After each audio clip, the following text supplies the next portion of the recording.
Prime Video login. In today's video, we're going to show you how to log into your Prime Video account quickly and easily. First, open your web browser or the Prime Video app on your device. If you're using a browser, go to the official website by typing www.primevideo.com.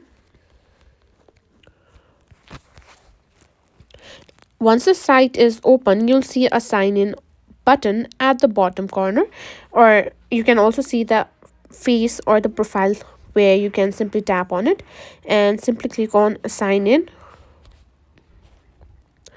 Now what you need to do is it's time to enter your Amazon account details. You need to provide the email address or mobile number associated with your account, then click on continue.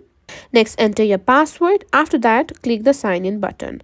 Now, if you've set up two-step verification, you'll get a code on your phone. Enter that code and click on verify. And that's it. You're now logged in and ready to stream your favorite movies, TV shows, and more on Prime Video.